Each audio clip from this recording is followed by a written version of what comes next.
and he has brought his friend with him. This is the very famous lunch pail from Coach Foster up there. Tell us a little bit about the history of this and what you're taking with you on that. Okay, so this is the lunch pail, and pretty much this is all where this is basically what we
Well, you're the man.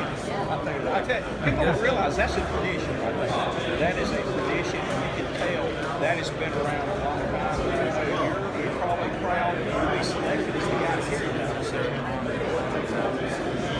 So let's talk a little about your team. Last year, that you made it to the championship game. You said it where if you want to put it right there, that's fine. But we want to get that thing over to people. Had a chance to play in the championship. Had a great season. You have a new coach, though. Tell us about the expectations for the season.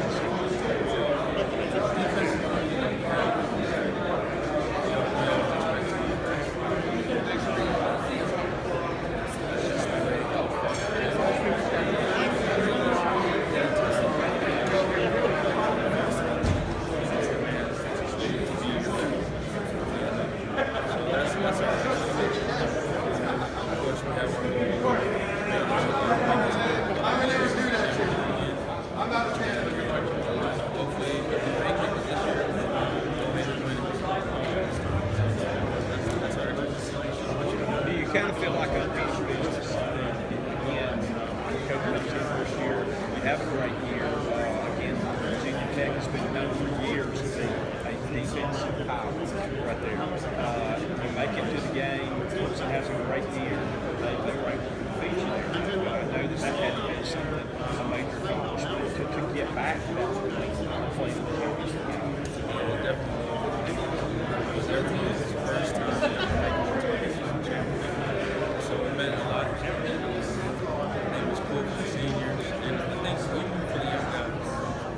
Just them being able to experience what it is, maybe they make it to the championship.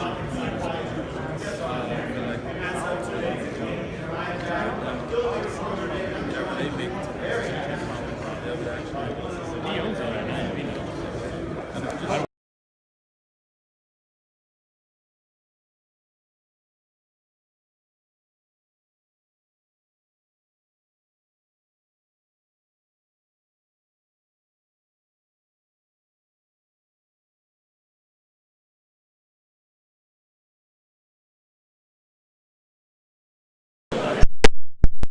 Back to where it used to be is the biggest goal. So, what do you think that your team as a whole learned last year? So what did we learn? Learn from your season and the success you had, though. What did you take from that? What did you learn? I think that's going to help you this year. Last year, I think we definitely learned how to, just move on to the next game. I think we did a great job of that last year, of just moving on to the next game. Whether we lost or won, that game didn't matter anymore, and you had to go and play the next opponent. So I think moving on, even if you take it, even deeper than that, like one play at a time. So that was pretty much our motto last year, is just going 1-0, and going 1-0 each play, going 1-0 each day. stuff like that. Just taking it one step at a time. Okay. I think Sam's going to ask you a couple questions, and I'm going to come back to some. Being able to carry on the tradition and obviously represent your team here at ACC Media Day, it's obviously all an honor. It shows a lot about what your coach represents and thinks of you as both a person and a player. Tell me what the best part about being here is today.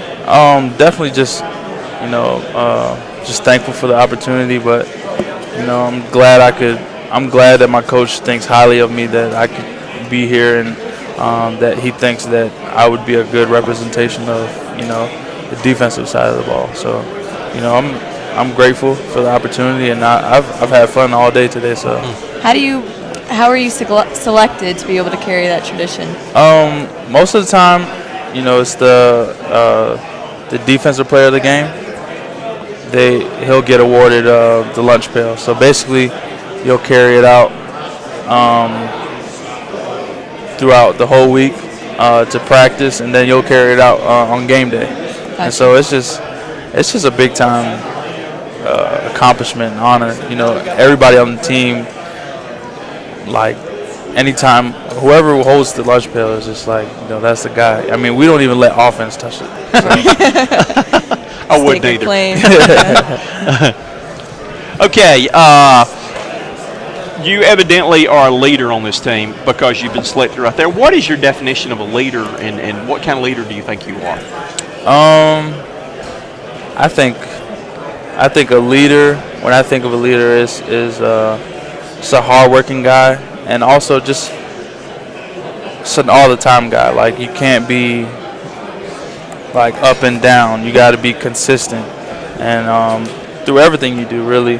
And so I think, Coach Foster really preaches about, how you are off the field is how you're going to be on the field, and if he can't trust you off the field, he can't trust you on the field. And so, that's really instilled in me, about how I carry myself off the field will reflect on the field. So. What I can tell by looking at you, I was a coach for 27 years. You're a player.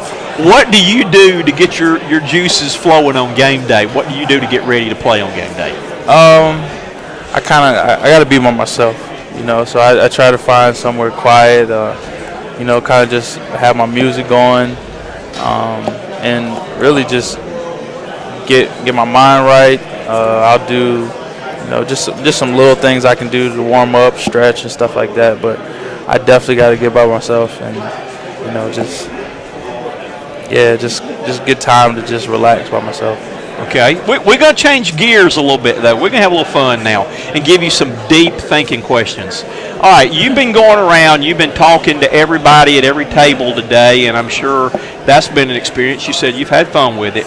But if you could select one person, they could be past, somebody that's dead, somebody in the future, present, whatever. If you could pick one person that you wanted to spend 1 hour alone with to talk with, who would it be, and what would you talk about?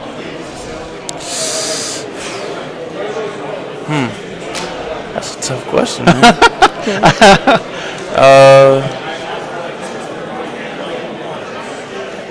I'll give you a hint. I threw one out that my mother died about 28 years ago, and I was a coach, and she never got to see my greatest coaching things, accomplishments that I would love just to sit back with her.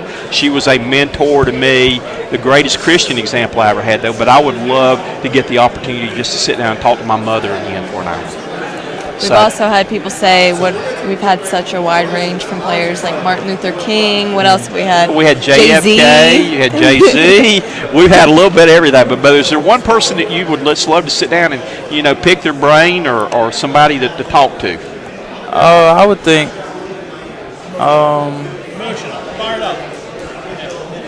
I probably would say like Michael Jordan or somebody like that. Okay. Somebody, That's a good one. he knows how to win. Okay. And I think that would be just picking his brain as far as, how did you win so much? Were you so successful? Yeah, how were you so successful? Okay. All right. That's a good answer right there. I got one more tough question for you. Okay. If somebody did not know who Drew was and you met him for the first time, what would be the most important thing you would want them to know about you? The most important thing? You know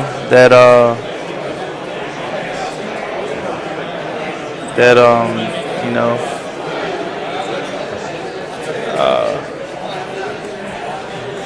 Jesus. He is the biggest thing in my life, and it's been kind of rough lately, but I would definitely want people to know Jesus. I think that's a great. I'm a Christian too, Okay. so I'm proud of you Me for too. saying that. Okay. I think that's a great answer right there, though. Got one more thing on. It's going to be a little easier. I want to ask you. You got on a lapel pin that says "Drive 25." Tell me what that means. So basically, they started a little foundation. I think with the Hokie Club, they call it the Hokie Club, and I think people, you just it's a little donation type thing. I'm not really sure, to be honest with you. Just looks good. Yes, it does. Okay. That's pretty much what it is, like All right. a little foundation where they just donate and stuff like that. So when football comes to an end eventually and you hang up the cleats, what do you want to do? I'm not exactly sure. I'm actually a multimedia and journalism major. Me too. So